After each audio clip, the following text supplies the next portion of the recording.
Ojo, artículo 259 del Código Procesal Penal. O sea, bueno, ya no lo llamas nuevo código. No es que reniega, ¿no? Pero ya no puedes llamar nuevo algo que ya tiene pues cerca de 20 años, señor. ¿Cómo hace nuevo, pues? ¿Ya? Pues bueno, igual algunas personas todavía dicen el nuevo Código Procesal Penal. O sea, bueno, nuevo no tiene nada, ¿no? Pero bueno, en fin, no vamos a hablar de cosas en todo caso que no tienen mayor trascendencia en ese sentido. Pero el artículo 259 del Código Procesal Penal, ¿de acuerdo? Nos señala tipo de flagrancia o no, doctores. Es una pregunta sencilla. El artículo 259 de nuestro ordenamiento jurídico nos hace mención de los tipos de flagrancia o no. ¿Hace mención de los tipos de flagrancia, doctores, o no? El artículo 259. O lo dejamos al contexto de la Corte Suprema. No, pues. De ninguna manera, señor. De ninguna manera. El artículo 259 me habla de las cuestiones tipológicas de la situación de flagrancia.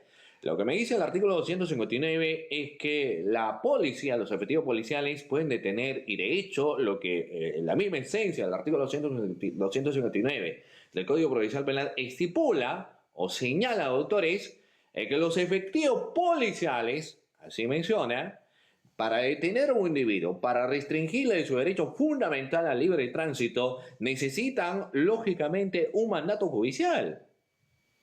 Necesitan un mandato judicial para poder restringirle, así sea momentáneamente, de su derecho fundamental a la libertad. Pero el grado de excepcionalidad que nosotros encontramos en el marco del artículo 259, en la situación de detención policial, nos dice un momentito, señor, que no se necesita la orden de detención general en su contra si es que nos encontramos en un contexto de flagrante delito. Cuando dice, wow, la situación flagrante. Pero fíjense que el artículo 259 nos establece a quien sorprende en flagrante delito. El contexto inicial es el contexto de sorpresa. Y luego te dice, existe flagrancia, en ninguna forma, de ninguna manera, te señala tipos de flagrancia, sino lo que te dice es, existe flagrancia. Por eso cuando yo a veces escucho, me dicen, esa es la cuasi flagrancia, esa es la flagrancia presunta, o esa es la flagrancia stricto sensu, le dijo, hijo mío, ¿de dónde tú has sacado? ¿En qué parte del artículo 259 del Código Procesal Penal te habla de las cuestiones tipológicas de los tipos de flagrancia? En ninguna parte, pues.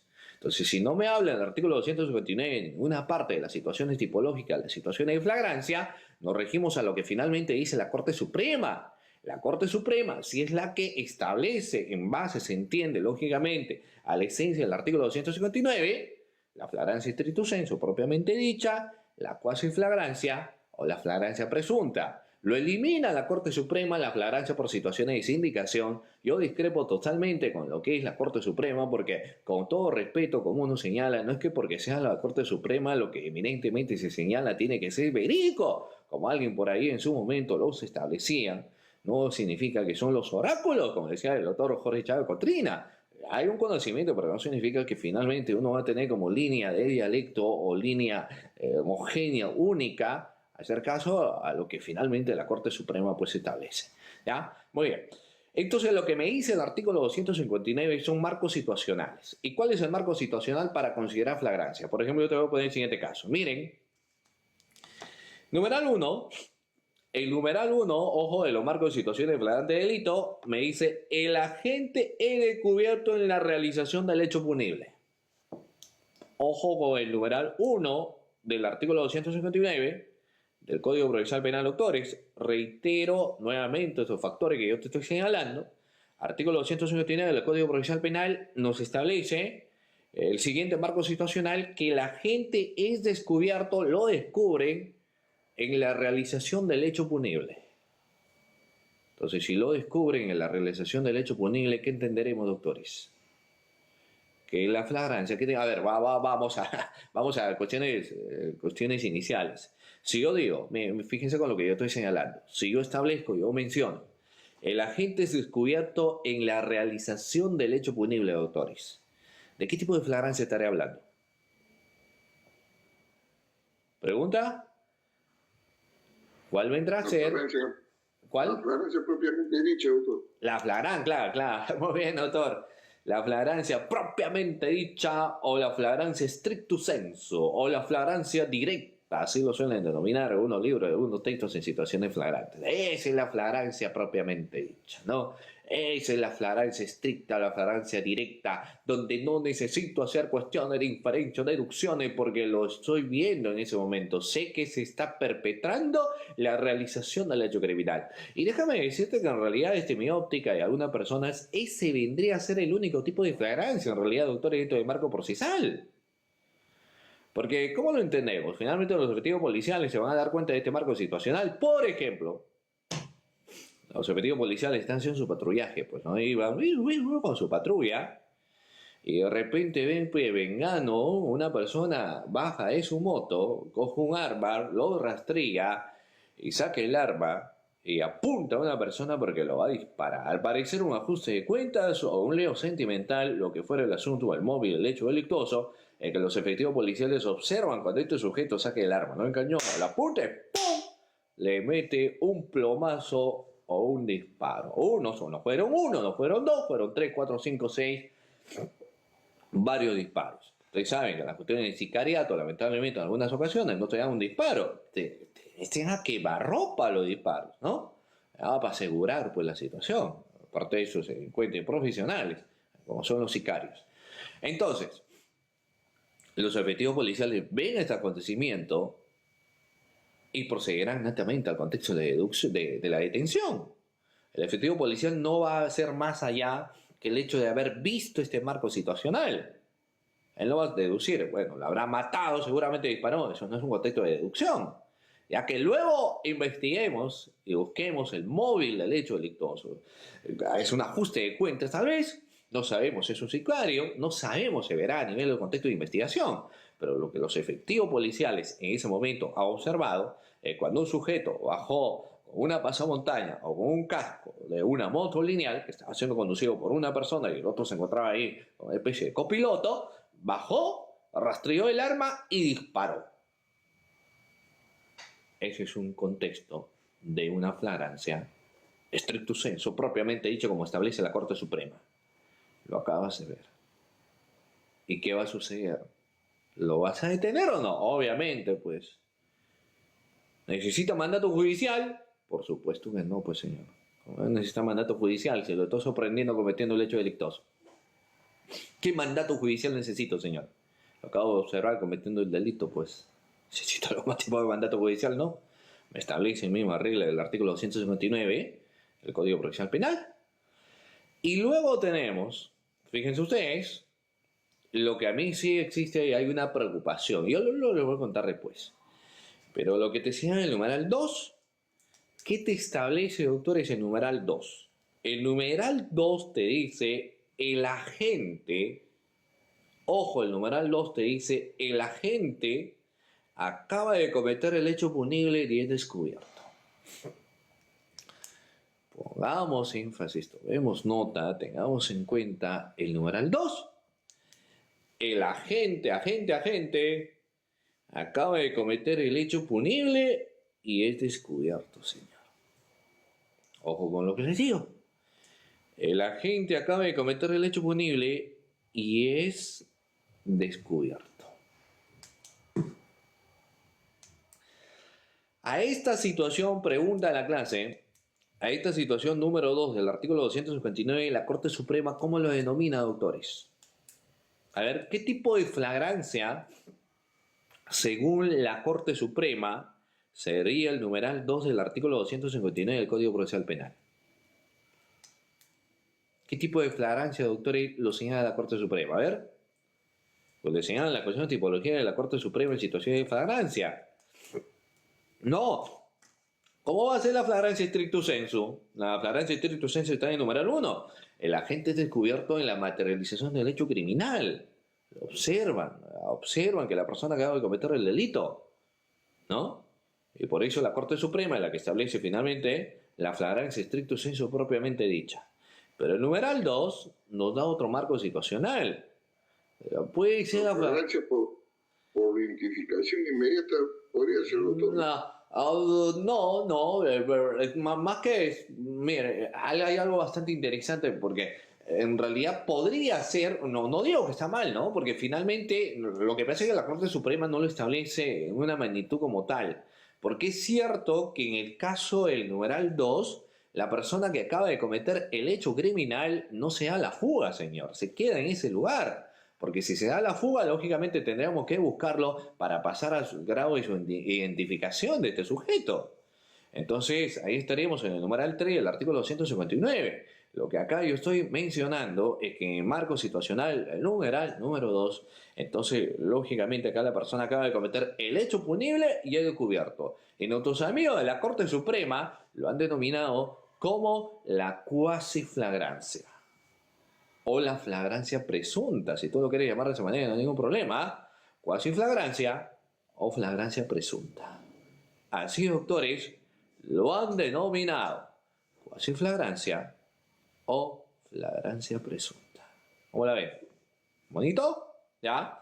Entonces, el agente acaba de cometer el hecho punible y es descubierto, nos establece. Acaba de cometer el hecho punible y es descubierto. Pero yo te voy a señalar algo que llama poderosísimamente la atención. Porque en este marco situacional en realidad hay errores, no horrores, errores, pero que están sometidos a los contextos de una interpretación que lógicamente hay que desarrollar. Y como yo evidencio, en todo caso, situaciones en margen de interpretación, te voy a poner un caso. Entenderlo. ¿Y por qué yo te señalo que podría existir marcos o márgenes de error? Te voy a explicar por qué, señor. Mire, vamos a ver. Mire, vayamos a este marco situacional. Muchos de los hechos delictuosos que se dan hoy en día, el móvil del hecho del delito, ajuste de cuentas o líos sentimentales. Te metes con la enamorada, con la novia, con la esposa, uno, la persona que tiene ahí un poder económico, etcétera, lo que fuera, contratan un sicario para que te envíen al mundo de los capibaras. No, porque lógicamente te metiste fue con alguien que no tenías que haberlo hecho. Tiene que haber un ánimo de dolo también, aunque a ver cuestiones igual sucede. Pero bueno, la otra situación es el ajuste de cuentas. No pago dinero, cobro de cupos, no te pagan, cobro de cupos y demás. Entonces igual el sicario decide acabar la vida de la persona porque no están pagando el dinero que él está requiriendo. Entonces lo que fuera, en el caso que yo le voy a comentar, es un caso de un lío sentimental. Es un lío sentimental, estimado doctor. ¿Qué es lo que había pasado? Una puna de amores. Pues.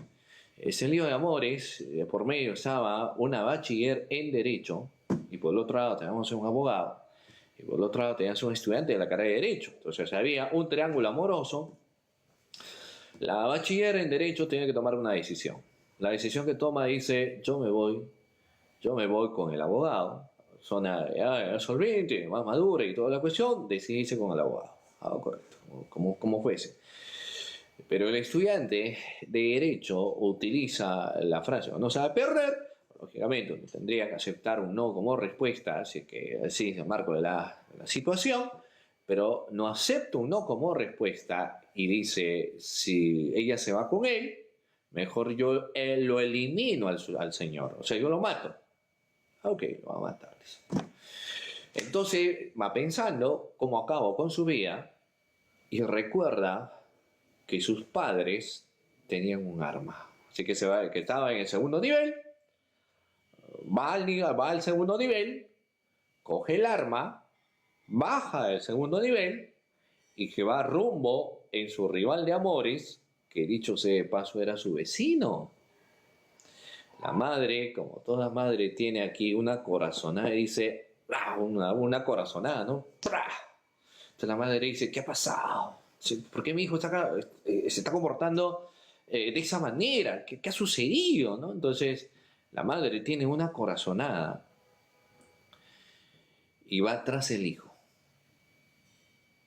El hijo va rumbo a la casa del vecino y cuando ingresa, porque el vecino, no sabemos por qué, pero la situación es que había dejado abierta la puerta, cuando ingresa ve a su rival de amores ahí sentado.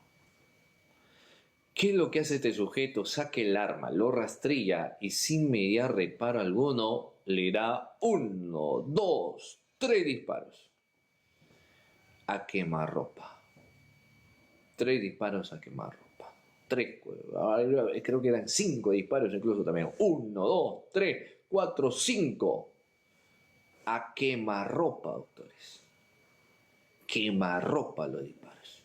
5 disparos. Por ahí también estaba pasando un patrullero. Y el patrullero escuchan los disparos. Entonces dice, oye, algo que ha pasado. Entonces vamos a irnos rumbo al lugar. Acuden al lugar. Bajan esta persona del vehículo. Baja 1, baja 2, 3, 4, 5. Bajan los sujetos del vehículo. Los 3 efectivos policiales que se encontraban ahí. Y van rumbo a la casa. ¿Y qué hizo la madre?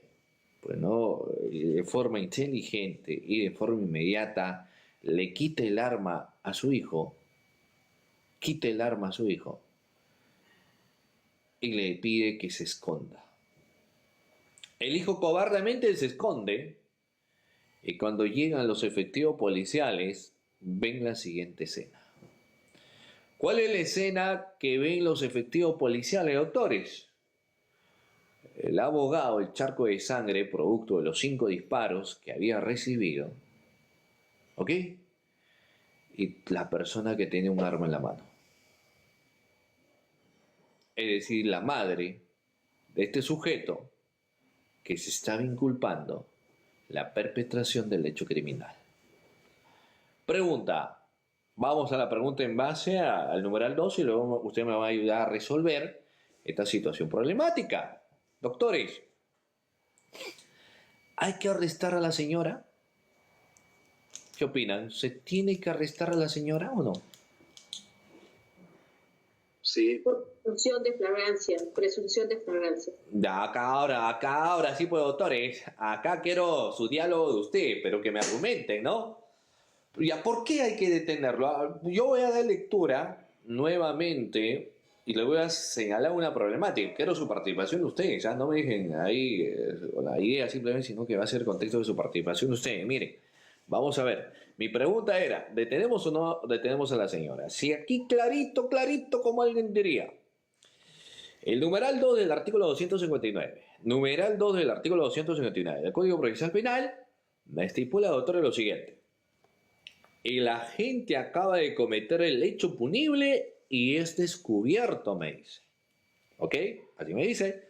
El agente acaba de cometer el hecho punible y descubierto. Yo simplemente les adelanto lo siguiente. La señora habrá cometido el delito de asesinato, porque usted me puede decir encubrimiento real, tal vez, y yo no voy a negar esa situación. Pero mi pregunta es, ¿la señora habrá cometido el delito de asesinato? No, pero sí está encubriendo a su hijo. No, pero claro, pero yo estoy señalando aquí algo bastante interesante. Mi pregunta va por el marco delictuoso de homicidio, ¿no? ¿La señora cometió el delito? No, pues, no lo mató este señor, el que mató a su hijo. Entonces la pregunta es, ¿se debe detener o no?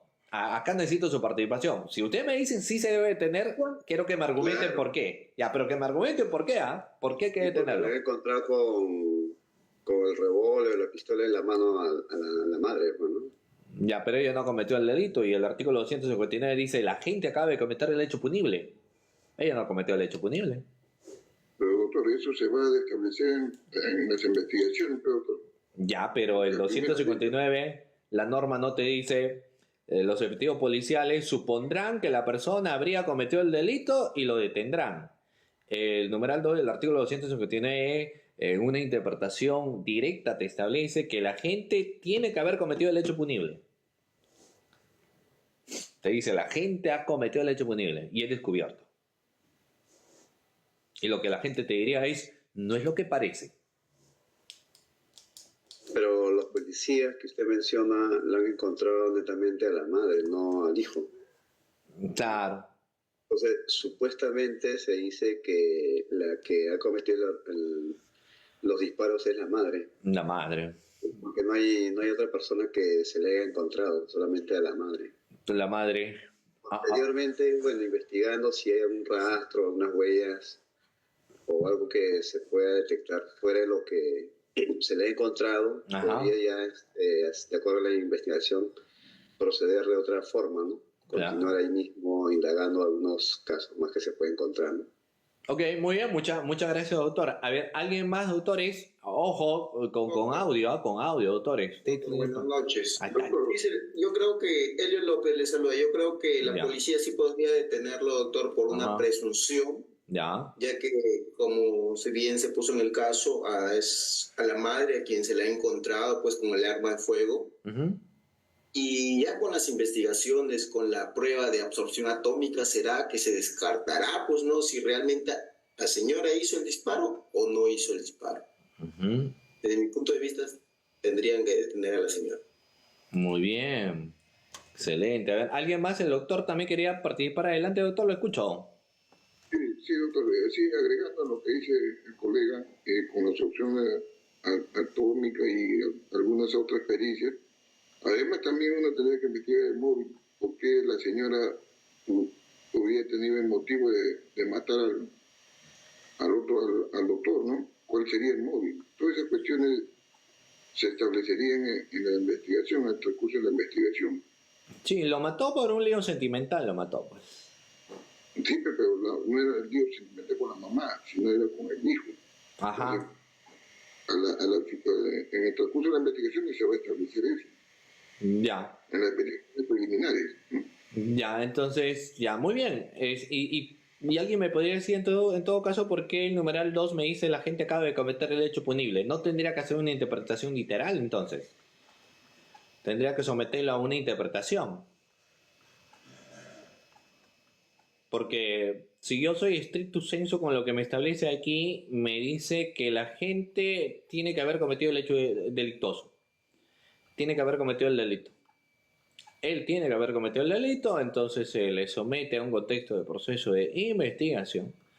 Y eso es lo que me establece, ¿no? Pero bueno, hay que ir por partes. Sí, lo escucho. En realidad, claro, mire, yo le menciono de que si en el momento lo descubren a la mamá y digamos que el cañón está caliente, oloriento de la pólvora, todo eso, en ese momento nadie va a saber que si ha sido sentimental, como dice un ajuste de cuenta, nadie va a saber, solamente le están tomando prisión a la señora porque realmente la han encontrado en ese acto, ¿no?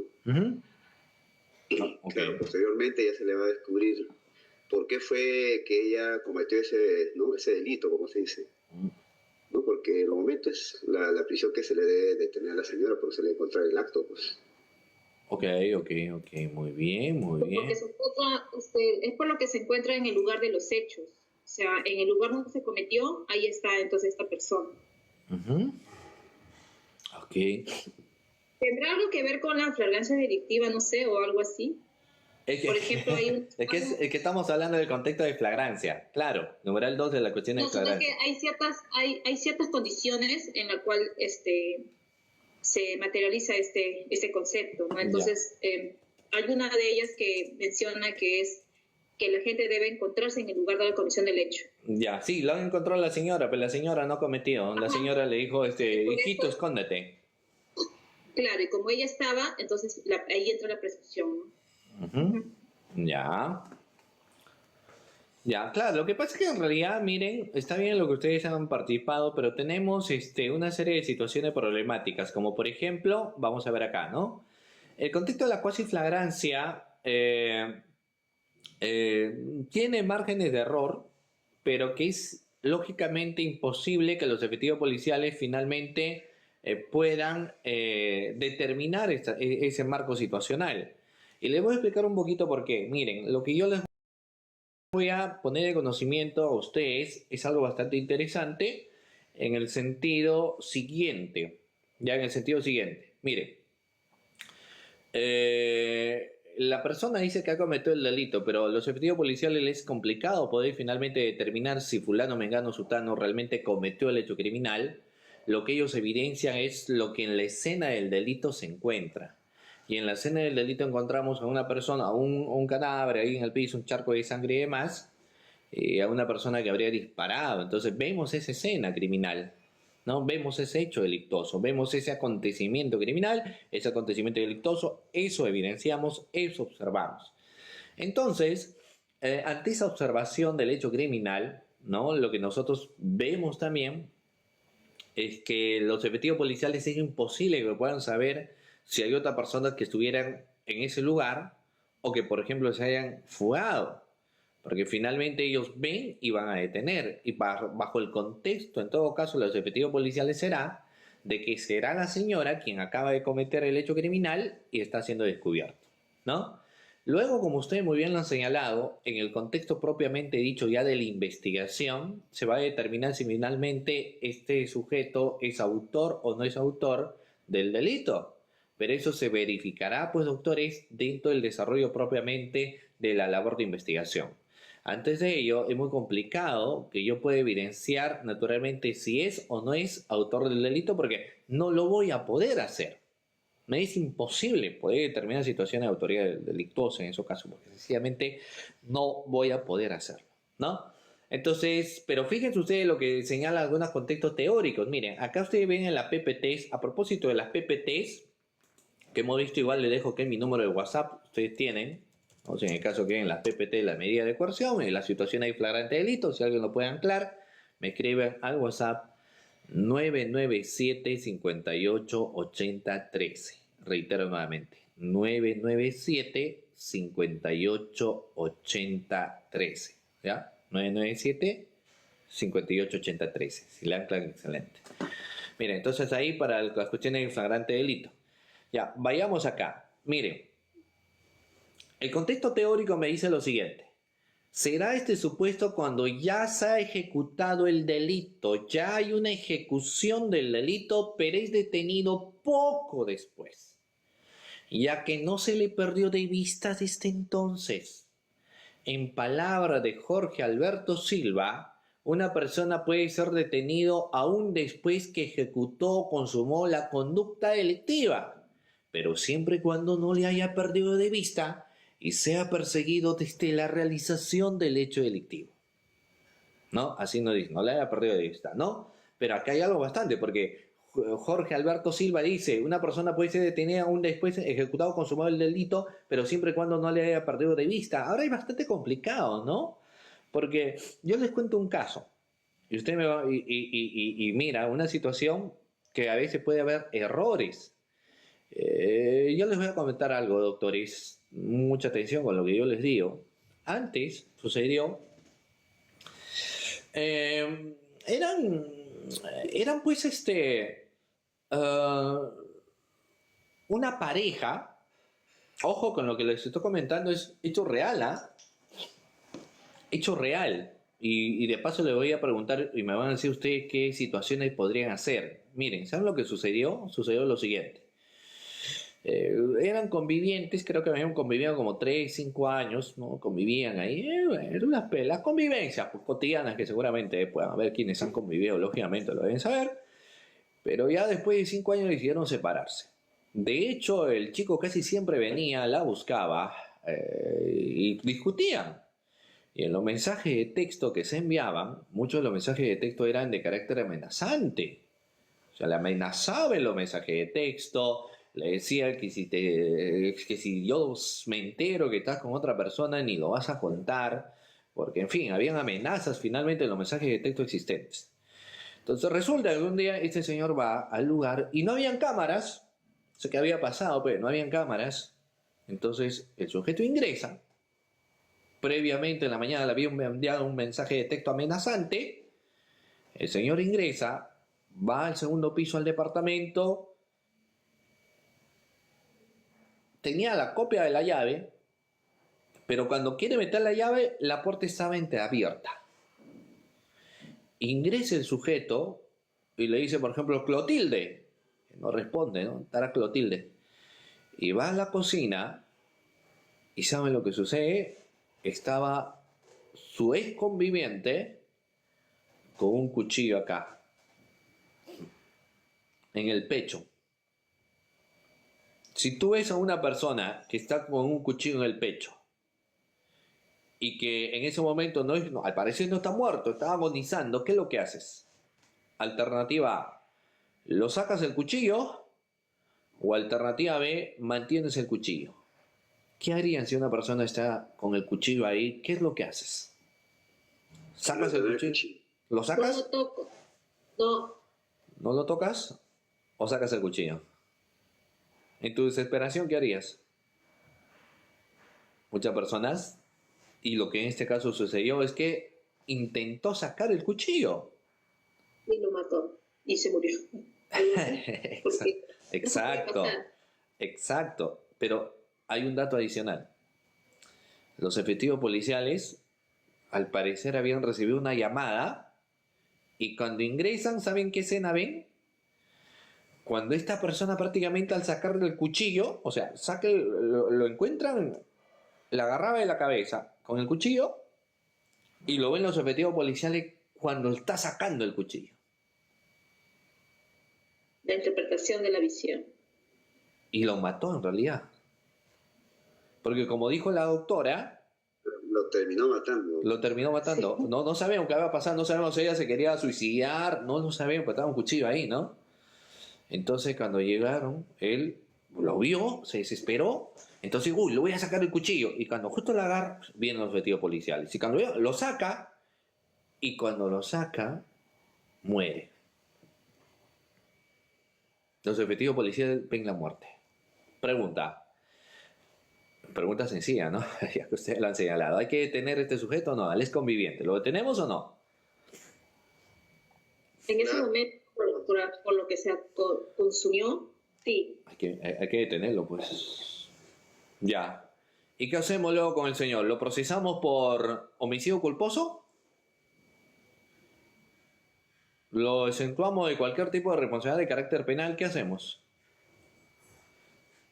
Porque técnicamente en el informe médico legal arroja que la causa de la muerte, porque así lo señala, ha sido que desangramiento por sacada de objeto. Porque al parecer si lo llevaban ahí lo salvaban la vida. Pero lo sacó, se desangró y lo terminó topando una arteria al momento de sacar y lo terminó matando. ¿Qué hacemos con este señor? Tentativa, homicidio culposo, no hay nada, ¿qué haríamos? ¿Qué opinan, doctores? ¿Qué hacemos ahí? Hay participaciones. ¿Hacemos algo? ¿No hacemos algo? Sí hay. Diríamos que es tentativa, doctor, porque... Tentativa de homicidio. El señor o la señora que está cogiendo el cuchillo por querer salvarlo supuestamente fue de improviso, porque por la desesperación es lo que trató él, ¿no? De que si era de esa forma sacar el cuchillo quizás puede salvar la vida, pero fue todo la inversa, ¿no? Ya, pero procesalmente ¿qué hacemos? ¿No hay responsabilidad, homicidio culposo? ¿Qué hacemos? Sí existe. A ver, el doctor Gustavo. Adelante, doctor Gustavo, lo escucho. Doctor, yo pienso que nuevamente digo que eso se tendrá que establecer en una investigación, ¿no? Ya, en la investigación se establece que la causa de la muerte fue porque este señor sacó el cuchillo. El informe de necropsia. Pero ahí tendrían que también averiguar en qué momento llegó, en qué momento también la persona que dio aviso a la policía lo hizo, las horas, el motivo que también... No, claro. O sea, no se logra determinar a nivel de investigación quién lo habría matado. Al parecer ella, sin darse cuenta, había tenido una negligencia ella. Y ¡frum! Como el cuchillo estaba muy fino y estaba como un polo, entonces se cayó y quedó ahí. Pero todavía estaba viva. Y cuando llegó su ex conviviente, que dicho sea de paso la amenazaba, todo ello, lo vio y sacó el cuchillo. Y topó una arteria y murió. Y murió por... Usted me está indicando que se ha establecido que la señora se autolesionó sola. Fue una situación fortuita. ¿Ya? Ajá. Pero, y se quedó clavado con el cuchillo. Pero el dato está de que el señor llegó y la policía vio que cuando el cuchillo lo tenía ahí y lo sacó, ¿no? Y se murió desangrada. Y el informe médico establece que la causa de la muerte no ha sido la impregnación del arma, del cuchillo, sino cuando esto fue retirado se topó a una aorta y por eso murió. Claro, es homicidio, pero por alguna negligencia podría ser, ¿no? O sea, no hay atenuantes, no hay dolo ahí. ¿Qué hago? Vamos bien ahí, doctor. ¿Qué haríamos, doctores? ¿Qué pasa si yo digo, vamos a ver la situación, ¿no? Pero ¿qué pasa, mira? Doctor. Sí, lo escucho. Disculpe, pero si usted menciona que, o sea, el amante o el que fue a retirar el cuchillo supuestamente, al encontrarlo en el piso, a la hora de investigarlo, por ejemplo, debería de haber algún forcejeo, algo donde que, ¿no? Menciona que diga la persona que estaba acuchillado fue por alguien o por ella misma, como dice, por algún accidente, ¿no? Claro. O sea, desde ahí empezando, pues se puede encontrar de que el querido, el amante que a pesar que ha tenido amenazando a la señora, no fue en realidad él, porque si vamos a empezar desde el punto de vista de que, como le menciono, si ha sido forzada a ella, Ajá. o algún rasgo que tenga, ¿no? Porque no creo que si el señor, al querer salvarlo y que le acusen netamente que le haya cuchillado a él, si no había forcejeo, no había nada en sus cuerpos, entonces, desde ese punto de vista, yo creo que no sería el culpable, ¿no? Ya, ok, vamos a ver. A ver, ¿alguien más? ¿Alguien más?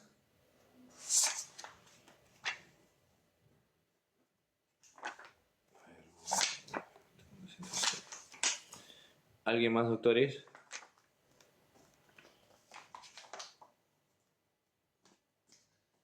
¿Sería culposo? ¿No sería culposo?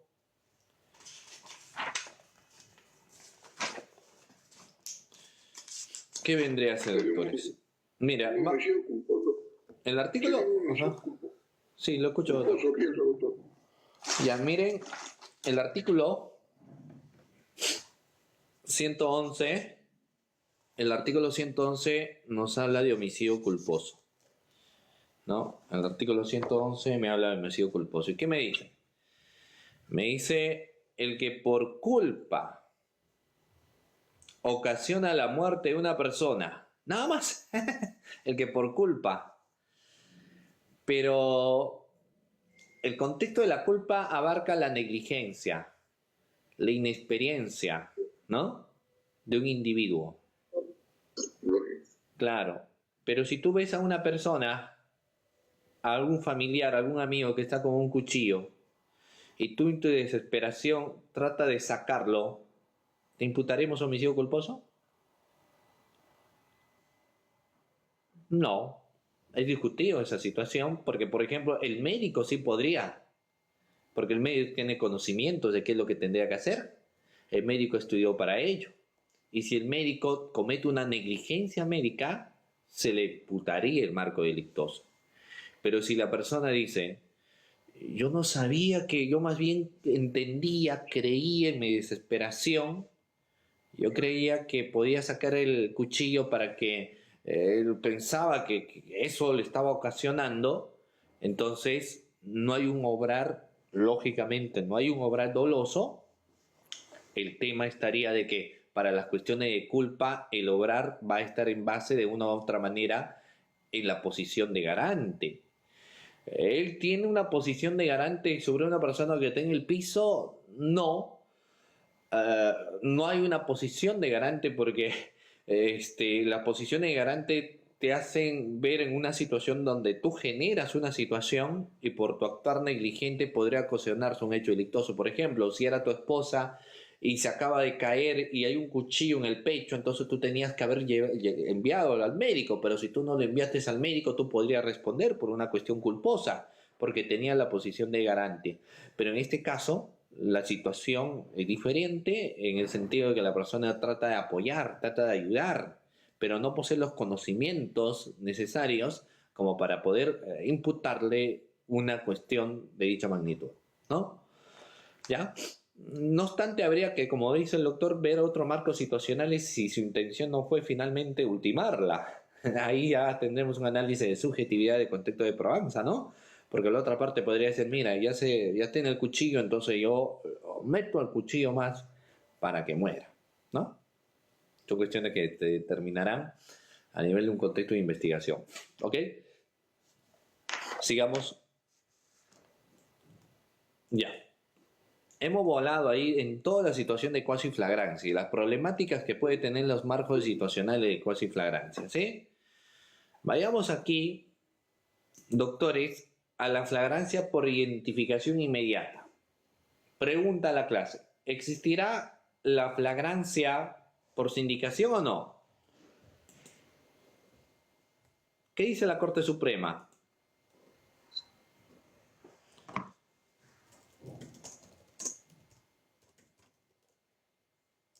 Doctor, sí puede existir la flagrancia por sindicación, pero dentro del marco de las 24 horas. Ya.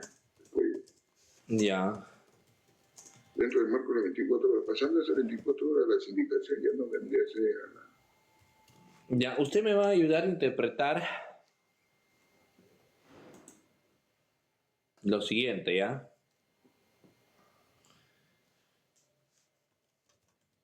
Miren, vamos acá, doctores.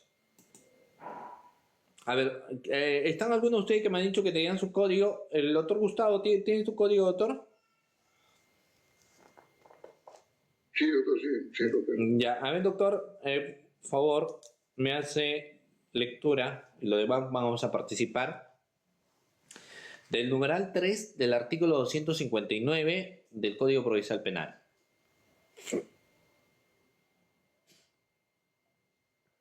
Artículo 3. Numeral 3 número 3, del 259. Ya.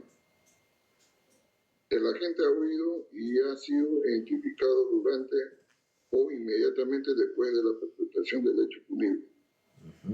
O sea, por el agraviado o por la persona que haya presenciado el hecho o por medio audiovisual, dispositivos o equipos con cuya tecnología se haya registrado su imagen y es encontrado dentro de las 24 horas de producido el hecho punible. Ok. Eso es. Muchas gracias, doctor. La Corte Suprema técnicamente no reconoce, que le voy a proyectar las diapositivas. La Corte Suprema no reconoce la flagrancia por sindicación. No lo reconoce. Algunos textos sí lo han denominado incluso antes de lo que la Corte Suprema manifiesta. Para la Corte Suprema existen solo 3 tipos de flagrancia. Hace un análisis, hace una interpretación bastante interesante, pero finalmente determina en 3 situaciones de flagrante delito. Por ejemplo, la flagrancia directa o propiamente dicha, la flagrancia presunta, o lo que algunos dicen cuasi flagrancia, y la flagrancia por evidencia o inferencia, que luego vamos a analizarlo. Pero le chotea literalmente a la flagrancia, muy bien, a la flagrancia directa. Dice, no puede haber flagrancia directa, dice. ¿Cómo? Sí puede, no hay flagrancia directa. Bueno, así lo establece. Flagrancia directa, no hay flagrancia directa, dice. Y uno dice, bueno. Sin embargo, como ya hizo lectura el doctor, acá nos ponen de manifiesto algunos marcos situacionales bastante interesantes, como por ejemplo, la flagrancia por identificación inmediata. ¿Y cómo lo entendemos? A diferencia del numeral 1 y el numeral 2, el numeral 3, estimados doctores, lo que me dice a mí es que la persona que acaba de cometer el delito ha huido. Así me dice. La persona que acaba de cometer el hecho criminal, la persona que acaba de cometer el delito, fugó. Se fue, fugó del lugar de los hechos. Pero es identificado por el efectivo policial. ¿Por qué?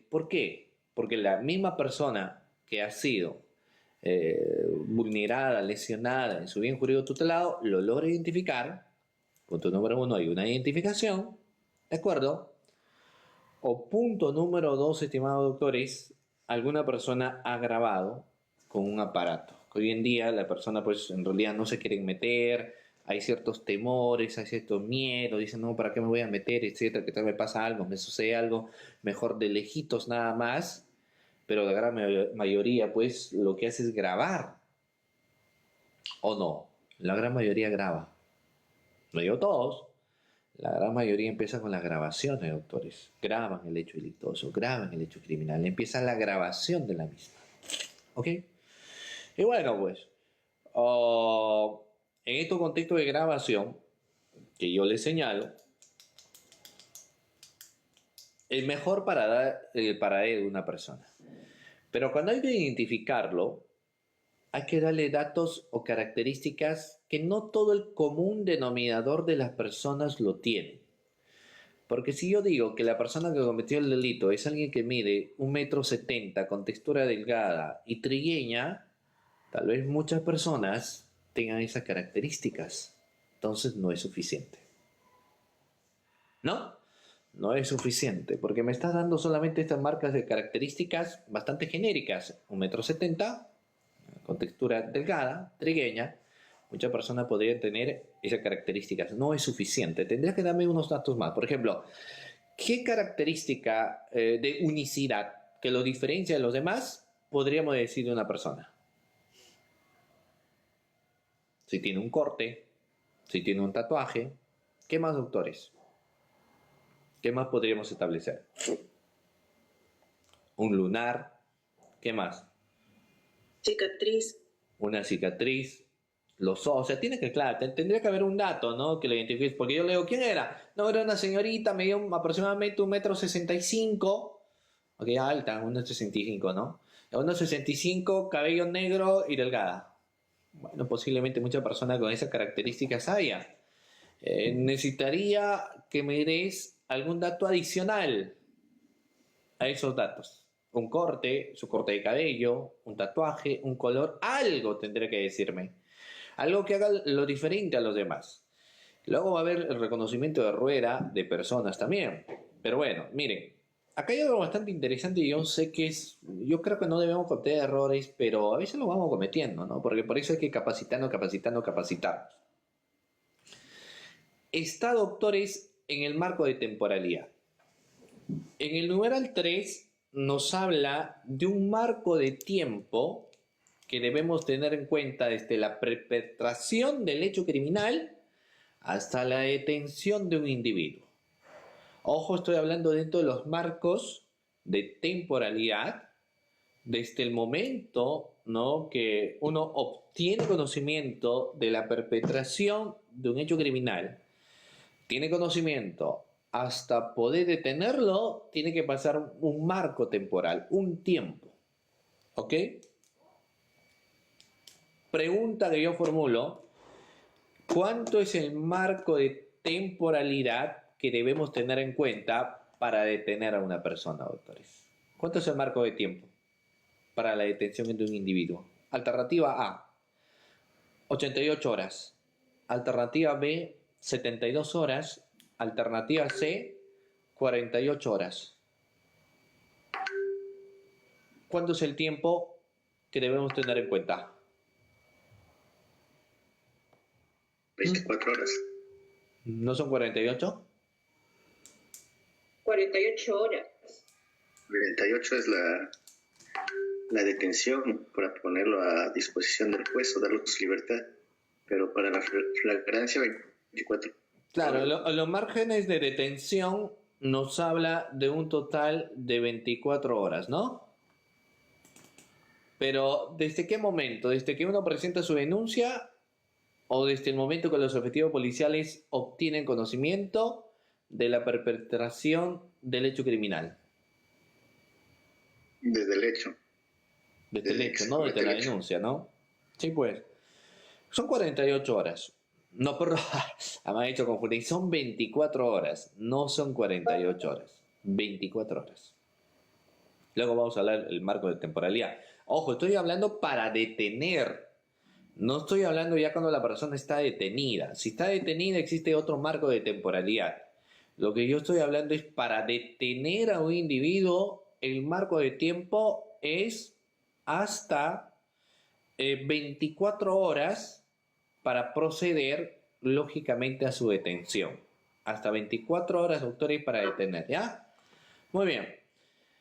Y luego tenemos acá lo que la Corte Suprema sí reconoce es la presunción de flagrancia por inferencia o inferencia, y por evidencia o inferencia. ¿Ustedes se recuerdan que hemos establecido? Lo que pasa es que aquí se está atrapando a una persona con las manos en la masa. Lo estamos atrapando al momento de la realización del hecho criminal con las manos en la masa. Ok, un momentico. Y lo que se establece es la evidencia o inferencia. Teóricamente no dice, se configura cuando el agente se le encuentra con señales o instrumentos que permitan pensar que es el autor del ilícito.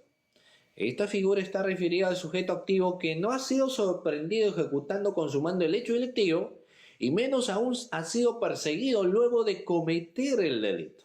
No, claro, lo que pasa es que acá no vamos a decir que lo atrapan con las manos en la masa, porque en realidad no sucede eso. Acá lo que le atrapan es con masa en las manos.